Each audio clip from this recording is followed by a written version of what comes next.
CBI के special director Rakesh Asthana और CBI के जरिए गिरफ्तार डीएसपी देवेंद्र कुमार की दरख्वास्त पर सीबीआई आज दिल्ली हाई कोर्ट के नोटिस का जवाब दाखिल करेगी। इसके साथ ही इस मामले में गिरफ्तार मनोज प्रसाद की भी दरख्वास्त पर सुनवाई होगी। दरअसल एसएस गोरम के जरिए हाई कोर्ट में दाखिल की गई दरख्वास्त में CBI special director Rakesh Asthana पर इल्जाम आयद किया गया है कि अस्थाना कोर्ट को गुमराह कर रहे हैं। उनके खिलाफ जो एफआईआर दर्ज हुई हैं वो सही हैं।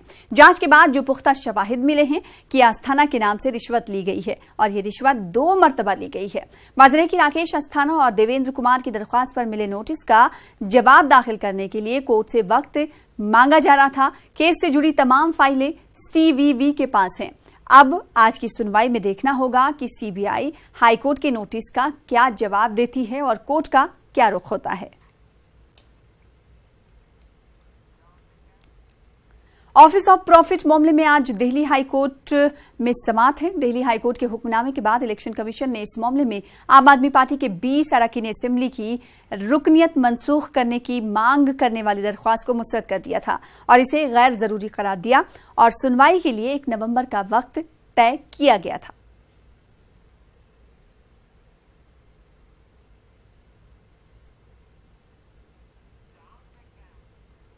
दिल्ली अखिलेती कमीशन ने हरियाणा के पलवल में मस्जिद टेरर फंडिंग के एनआईए की जानिब से किए गए दावे को बेबुनियाद बताया है। इस सिलसिले में अखिलेती कमीशन ने अपनी 4 रुकनी फैक्ट फाइंडिंग टीम के साथ प्रेस कॉन्फ्रेंस की, जिसमें एक रिपोर्ट जारी की गई है। रिपोर्ट में कहा गया है कि मस्जिद के लिए दहशतगर्दों की जानिब से फंडिंग का कोई सबूत नहीं मिला है। कॉन्फ्रेंस में अखिलेती कमीशन के सदर डॉक्टर जफरुल इस्लाम ने कहा कि फैक्ट फाइंडिंग रिपोर्ट को होम सेक्रेटरी और एनआईए को भेजा जाएगा। रिपोर्ट में एनआईए के जरिए 70 लाख रुपए हासिल करने के दावे को भी गलत बताया गया है। पुलिस अफसर का भी मानना है कि उनके पास कोई भी इस बात के सबूत नहीं है कि मस्जिद की तामीर में लश्कर तैयबा के पैसे का इस्तेमाल किया गया हो। ये इसमें सारा मकसद हमारा एक्शन लेने का ये था कि हम पब्लिक तक ये पहुंचाएं कि ये मामला ऐसा नहीं है जैसा कि कुछ न्यूज़पेपर्स वगैरह में या कुछ टीवी स्टेशन में आ रहा है। वो हमने दिखा दिया और आपके ज़रिए भी वो जाएगा और हम वेबसाइट भी डालेंगे, हम न्यूज़ रिलीज़ भी पैदा करेंगे और इन इदारों को, एनआईए को और होम मिनिस्ट्री को हम इसकी कॉपी भी भेजेंगे कि आप देखिए कि किस तरह से एक बेबुनियाद बात को इस्तेमाल करके एक पूरी जो गलतफहमी फैलाई जा रही है वो नहीं हो। तो इस तरह नोटिस लेने का मतलब ये था कि आगे जा कर के एनआईए वगैरह ये इस तरह की जो दूसरी एटीएस है, पुलिस है, स्पेशल सेल है, ये लोग जो है ऐसा काम न करें। उनको मालूम होगा कि कुछ लोग हैं जो कि देख रहे हैं और उनकी कोई भी बात ऐसे नहीं चलने वाली है। हरियाणा के पलवल में एनआईए ने फॉरेन फंडिंग और खास तौर से टेरर फंडिंग का इंकशाफ किया था कि वहां पर एक मस्जिद को टेरर फंडिंग के जरिए बनाया जा रहा है। दिल्ली माइनॉरिटी कमीशन की एक टीम ने वहां पर जाकर के जायजा लिया है, फैक्ट फाइंडिंग रिपोर्ट पेश की है। वो टीम हमारे साथ है। अवैध साहब, जिस तरह से आप लोग गए थे, मेजर फाइंडिंग क्या सामने आई है? क्यों एनआईए टेरर फंडिंग का दावा कर रहा था? ये जो हमारी सबसे मेजर फंडिंग ये है कि जो दावा है पैसे का, वो वहाँ पर कोई पैसा हमें नहीं समझ में आया कि कोई पैसा है। वो एनोनिमस जो है सोर्सेज जो है कुछ लोगों ने किया है और मीडिया ने हेडलाइन बनाई है। एनआईए की तरफ से अभी तक ऑफिशियली नहीं कहा गया है कि इसमें मस्जिद में कोई पैसा आया है। 70 लाख रुपए की बात की जा रही थी कि 70 लाख रुपए का मामला है और मौलाना सलमान को जो है इस मामले में जो गिरफ्तार भी किया गया है। देखिए, जो सलमान साहब को जो गिरफ्तार किया है 70 लाख मस्जिद, उसका कोई कनेक्शन ऑफिशियली जो है, जो पब्लिक डोमेन में इंफॉर्मेशन है, जो बयानात लिए हैं, हमारी कमेटी ने ये पाया है और लिखा है कि वो उसका कोई तालमेल नहीं है, वो उसमें दर्ज ही नहीं है एनआईए की तरफ से भी अभी तक। कोई लैप्स मिला है आपको वहां जाकर के जिस तरह से कार्रवाई की गई? देखिए, प्रोसीजरल लैप्स जो है बहुत क्लियर है। कंप्लेंट और एफआईआर और जो है उसके बाद जो गिरफ्तारी है, जिस तरह से सीज किए गए हैं डॉक्यूमेंट्स और उसकी जो है रसीदें नहीं दी गई हैं और जो है एक शख्स को जो अंग्रेज़ी नहीं जानता उससे अंग्रेज़ी के डॉक्यूमेंट्स पे पता नहीं किस चीज़ पे जो है दस्तखत ले लिए गए हैं और ओरिजिनल सारे डॉक्यूमेंट्स ले लिए गए हैं। और जिस तरह से गिरफ्तार किया गया है मौलाना सलमान को और उसके साथ साथ उनको जो है एबडक्ट किया गया है, अगवा किया गया और उन्हें गायब रखा इतने दिन तक, तो वो अपने आप में जो है सीधा जो है वायलेशन है प्रोसीजरल लॉज का। हमारे साथ एक और मेंबर हैं गुरमीत सिंह जी। आप लोग वहाँ पे गए थे, वहाँ के लोगों से बात हुई होगी, पैसा आखिर आया कहाँ से? लोकल पैसा ही उसमें दिखा है और उसमें नोट किया उन्होंने रजिस्टर में किसने कितना कितना दिया है। ज़मीन जो थी वो 10 एकड़, वो तो शामलाहा ज़मीन है। वो 84 गाँवों ने मिल के इस ज़मीन को हाथ खड़े करके सब कम्युनिटीज़ के साथ मिल के ये कहा कि ये इस पर मस्जिद बननी चाहिए। ये तो परवानगी सारी बरादरी ने वहाँ लोकल मिल के सब ने दी है।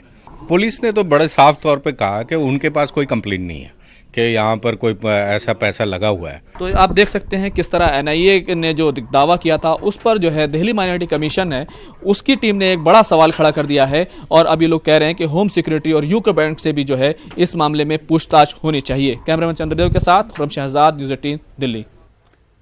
और अब हम आपको हरियाणा के पलवल गांव लिए चलते हैं और मालूम करते हैं कि वहां के लोगों, सरपंच और पुलिस एहलकारों ने गुज़िश्ता दिनों मस्जिद के फंडिंग के ताल्लुक से क्या कुछ कहा था। उटावड़ गांव की और हमारे 84 गांवों ने मतलब जो है ये जमीन हमारे से मांगी। अब हम यह जगह में मस्जिद बनावा, तुम यह जगह मतलब जो है ना 84 गांवों के लिए और मस्जिद के लिए दान कर दो। हमने कहा ये बहुत अच्छा काम है जिसके लिए आप मांग रहे हो, हम आपके लिए मतलब जो है ना मस्जिद के लिए दान तो जमीन हम दे देंगे, बाकी 2 चीजों के लिए हमने हमें से कुछ बचानी पड़ेगी। जहां एक जगह ऐसी है कि मतलब जो है हमारे से बहुत नजदीक मतलब यहाँ पुलिस चौकी है और ये एक बहुत बड़ा स्कूल है और हमारे हिंदू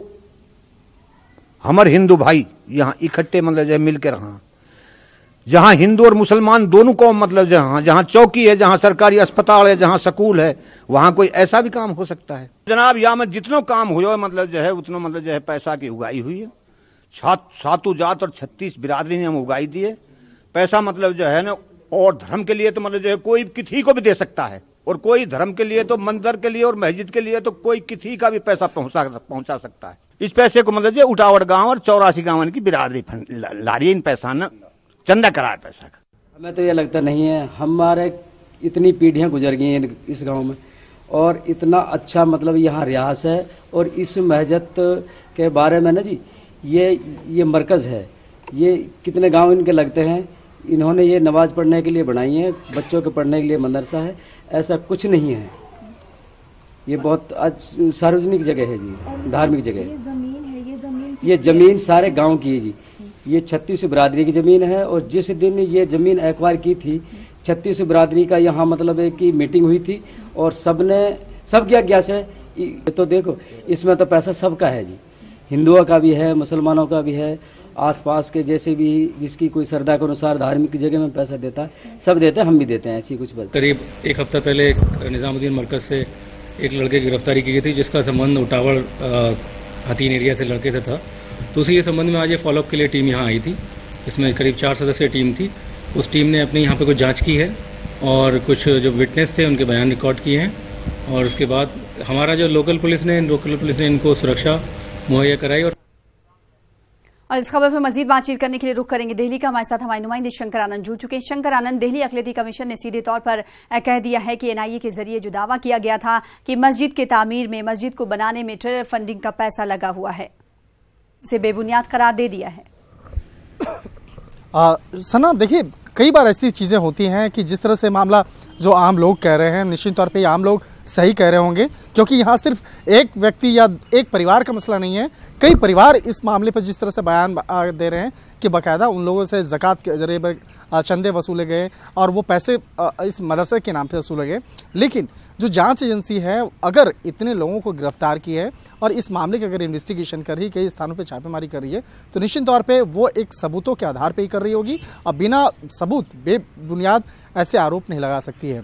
तो जांच एजेंसी के जो हमारे सोर्सेज बता रहे हैं कि इस मामले में उसके पास काफ़ी महत्वपूर्ण सबूत हैं। अब यहाँ पे बात आती है कि जो मुख्य आदमी है, जो मुख्य आरोपी है, बात करें सलमान की, तो सलमान यहाँ पर किसको यहाँ पर सलमान की जो भूमिका है वो यहाँ पर संदिग्ध नजर आ रही है। क्या वो गांव वालों के सामने अपने आप को पाक साबित वहाँ पे कर पाया या नहीं कर पाया? लेकिन शंकर आनंद, दिल्ली अक़लियती कमीशन की टीम गई पलवल और वहां पर छानबीन की, फैक्ट फाइंडिंग टीम ने उन्हें कुछ नहीं मिला। उन्होंने रिपोर्ट भी कल जारी किया प्रेस कॉन्फ्रेंस करके। उन्होंने कहा कि जो एनआईए के जरिए जो छापा मारा गया और ऐसे कोई सबूत उन्हें नहीं मिले हैं। हालांकि उन्होंने कहा कि एनआईए ने दावा भी नहीं किया है कि टेरर फंडिंग का पैसा उस मस्जिद की तामीर में शामिल शामिल हुआ है। तो फिर अब सवाल ये उठता है कि आखिर मस्जिद की छवि को, जो तामीर हो रही है मस्जिद, उसकी छवि को खराब करने की कोशिश क्यों की जा रही है। और साथ ही साथ एक सवाल ये भी उठता है कि आखिर ये खबर, जब ये कहा जा रहा है कि मीडिया के जरिए ये हेडलाइन बनाई गई, तो आखिर ये खबर मीडिया में कैसे आई? निश्चित तौर पे ये किसी की भी छवि, चाहे वो मंदिर हो, मस्जिद हो, मदरसाज हो, किसी की भी छवि खराब करने का हक किसी को नहीं जाता है। और अगर इस तरह की बातें अगर कहीं से निकल के आई हैं तो वो गलत हैं, और इस मामले पर कहीं पे भी कोई उसे सही नहीं ठहरा सकता है।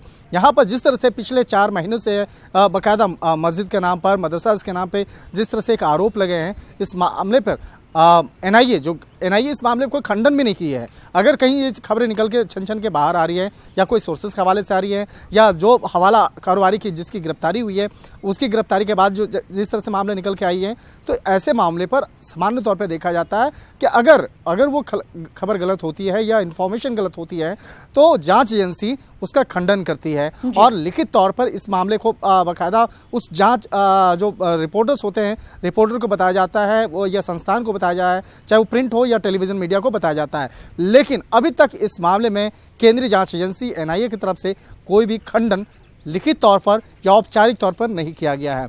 इसका मतलब है कि जो जांच चल रहा है उस जांच पर उसको कुछ भी नहीं कह रहा है। हालांकि इस मामले पर कई अधिकारियों से मेरी बातचीत हुई, उन अधिकारियों से पूछताछ भी करने की कोशिश की गई, तो उनका कहना था देखिए इस मामले पे अभी तक जांच चल रही है, कुछ भी औपचारिक तौर पे नहीं बोला जा सकता है।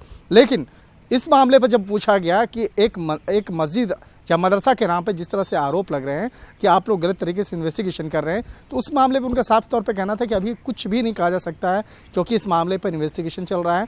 हो सकता है सलमान यहाँ पर जिस तरह से बाकायदा फंड भी लिया हो, और हो सकता है कि वो गांव वालों से बाकायदा ज़कात के जरिए बाकायदा पैसे भी वसूल हुए हों, और गांव वालों के सामने अपनी जो छवि है उसको पाक साबित करने की कोशिश किया हो कि हम बहुत ही साफ़ सुथरे हैं और बाकायदा एक बहुत ही नेक काम के लिए आप लोगों से मदद चाहिए और आप लोग मदद करें। तो गांव वालों के सामने उसकी जो छवि है उस तरह से दिखी होगी। और दूसरी तरफ उस मामले में अगर उसके अकाउंट्स में पैसे आए और अगर फौरन से पैसे आ रहे हैं, तो निश्चित तौर पे इस मामले की औपचारिक तौर पे डिटेल्स और सबूत एनआईए के पास हैं। उसके बाद ही इस तरह के आरोप वहाँ पर लग रहे हैं। कई बार ऐसा होता है सना कि जो आम आदमी होता है देखने में कुछ और होता है, लेकिन उसके अंदर में कुछ और भी होता है। लेकिन आम लोग जो हैं वहाँ पे गांव के लोग हैं, वो सीधे साधे लोग हैं, और वो सीधे साधे लोग वो अपनी बात करेंगे, जो सीधे तरीके से कह रहे हैं कि हाँ ये इस तरीके से चंदा इकट्ठा किया गया, चंदा के जरिए बाकायदा उस मस्जिद का निर्माण कराया जा रहा है, उस मदरसे का निर्माण अन्य दूसरे लोकेशन पे हो रहा है। ठीक है, तो लेकिन दिल्ली अक़लियती कमीशन ने उस मकाम का दौरा किया, पलवल की मस्जिद का दौरा किया और वहां पर आवाम से बातचीत की। फैक्ट फाइंडिंग टीम थी उनके हमरा, और उन्होंने पाया कि जो एनआईए ने जो दावा किया है वो बेबुनियाद है, ये दिल्ली अक़लियती कमीशन कह रही है।